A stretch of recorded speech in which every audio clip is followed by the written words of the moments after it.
দোয়া কুনুত ছাড়া কি বিতরের নামাজ হবে? কেউ যদি নামাজে দোয়া মাসুরা না পড়ে তার নামাজ হবে কিনা, খাটের উপর নামাজ পড়া যাবে কিনা, কাঁচা পেঁয়াজ রসুন খাওয়া জায়েজ আছে কিনা, গীবতকারী আত্মীয়ের সাথে সম্পর্ক না রাখলে কি গুনাহ হবে, ফজরের নামাজের পর ঘুমানো শরীরে বিধান কি, নাপাক অবস্থায় হাদিস ইসলামের বই ধরা যাবে কিনা যেখানে আরবি লেখা আছে, রুমে অ্যাটাচড বাথরুম থাকলে সেই রুমে নামাজ পড়লে কি নামাজ হয় না, সালাতুত তাসবিহ নামাজ জীবনে একবার হলেও পড়তে হবে এ কথা সত্যতা জানতে চাই, ডিভোর্স হয়ে যাওয়ার পর সাবেক স্বামীকে নিয়ে কোনো কিছু ভাবা যাবে কিনা, মহিলারা নামাজে উচ্চস্বরে কেরাত পড়তে পারবে কি না, পেঁয়াজ খেয়ে মসজিদে গেলে কি গুনাহ হবে, আইসক্রিম খাওয়া কিংবা বৃষ্টিতে ভেজার পর ঠান্ডা লেগেছে এমন কথা বললে কি শিরক হবে, হারানো টাকা কি করব, মালিককে অনেক খোঁজাখুঁজির পরেও পাই নাই, বয়সে বড় মেয়েকে বিয়ে করা যাবে কি না,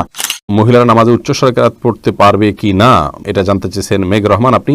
মহিলারা উচ্চস্বরে নামাজে কেরাত পড়বেন না, তবে ঘরে যখন নামাজ পড়বেন রাতের নামাজগুলো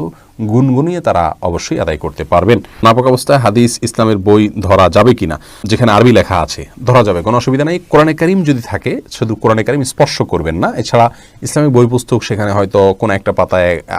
আধা লাইন এক লাইন হয়তো আরবি লেখা আছে বা হাদিসের মূল পাঠ আছে, সেটি আপনি নাপাক অবস্থায় বা মাসিক চলা অবস্থায় ধরতে পারেন, তাতে গুনাহ হবে না পিরিয়ড অবস্থায়। এরপরে নাফি চৌধুরী আপনি জানতে চেয়েছেন সালাতুত তাসবিহ নামাজ জীবনে একবার হলেও পড়তে হবে এ কথা সত্যতা জানতে চাই, এ বিষয়ে একটি হাদিস পাওয়া যায়, নবী করিম সাল্লাল্লাহু আলাইহি ওয়াসাল্লাম তার চাচা আব্বাস রাদিয়াল্লাহু তাআলাকে শিক্ষা দিয়েছেন, এই হাদিসটি পাওয়া যায় এবং এই হাদিসের উপর ভিত্তি করে এবং আরও কয়েকটি হাদিসকে সামনে রেখে মুহাদ্দিসদের অনেকেই ফুকাহায়ে কেরামের অনেকেই সালাত পড়াটাকে মুস্তাহাব বলেছেন, যদিও এই হাদিস সনদের দিক থেকে আপনার বিশুদ্ধতার মানদণ্ডে উত্তীর্ণ নয় অনেক মুহাদ্দিসিনে কেরামের গবেষণা অনুপাতে, সেই জায়গা থেকে সমস্ত মুহাদ্দিসিনে কেরাম বলেন যে না, এটি আপনার জীবনে একবার পড়তে হবে এমন কোনো কথা নেই। নীল কাব্য জানতেছেন ডিভোর্স হয়ে যাওয়ার পর সাবেক স্বামীকে নিয়ে কোনো কিছু ভাবা যাবে কি না, না, সাবেক স্বামীকে নিয়ে আপনার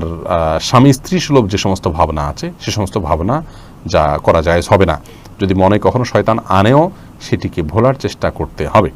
এরপরে সুইটি আহমেদ জানতে চাইছেন গীবতকারী আত্মীয়ের সাথে সম্পর্ক না রাখলে কি গুনাহ হবে? গীবতকারী আত্মীয়ের সাথে সম্পর্ক যদি কেউ না রাখেন তাহলে সেক্ষেত্রে অবশ্যই গুনাহ হবে, কারণ গীবত করার কারণে কারোর সাথে সম্পর্ক ছিন্ন করা যাবে না, তিনি অপরাধ করছেন, অপরাধীর সাথে সম্পর্ক ছিন্ন করার নির্দেশ ইসলাম দেয়নি যদি তিনি রক্ত সম্পর্কে আত্মীয় হন। হ্যাঁ, আপনি তার সাথে গীবতের মজলিসে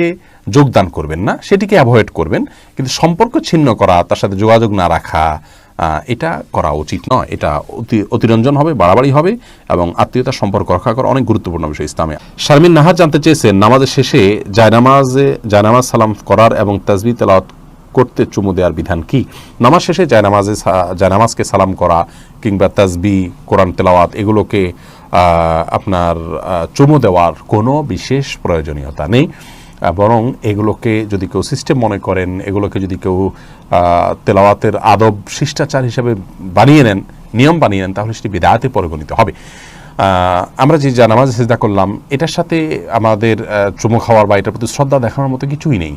যে তাসবিহ আমরা ব্যবহার করলাম সেটা ব্যবহার করার সাথেও সেটাকে শ্রদ্ধা করারও বিশেষ কোনো কারণ নেই। হ্যাঁ, কোরআন কারীমে আল্লাহ তাআলার কালাম, সেই জায়গা থেকে আপনি ভালোবেসে কখনো চুম্বন করেন ভিন্ন কথা, কিন্তু যদি আপনি তেলাওয়াত করলেই এটা করতে হবে এমনটি আবশ্যক বানিয়ে নেন তাহলে সেটি পরিত্যাজ্য হবে। এরপরে মাজাহুল ইসলাম জানতে চেয়েছেন হারানো টাকা কি করব, মালিককে অনেক খোঁজাখুঁজির পরেও পাই নাই, যদি পরিমাণ অনেক অল্প হয় আপনি গরিব হলে আপনি নিজে খেয়ে ফেলতে পারেন অথবা অন্য কাউকে দান করে দিতে পারেন, আর যদি অনেক বেশি হয় তাহলে যথেষ্ট খোঁজাখুঁজি করার পর, যথাযথ উপায়ে খোঁজাখুঁজি করার পর, বিজ্ঞপ্তি দেওয়ার পর, আশেপাশে ঘোষণা দেওয়ার পর কোনোভাবে পাওয়া না গেলে পাওয়ার আশা ছেড়ে দিলে আপনি এই টাকাটা কোনো গরিব দুঃখীকে দান করে দিতে পারেন। আপনি নিজে অভাবী হলে আপনি নিজেও এটা ভোগ করতে পারেন, তার পক্ষ থেকে সবটা তার পক্ষে যুক্ত হবে ইনশাআল্লাহ। বিপ্লব জিয়াম আপনি এডি থেকে জানতে চেয়েছেন আইসক্রিম খাওয়া কিংবা বৃষ্টিতে ভেজার পর ঠান্ডা লেগেছে এমন কথা বললে কি শিরক হবে?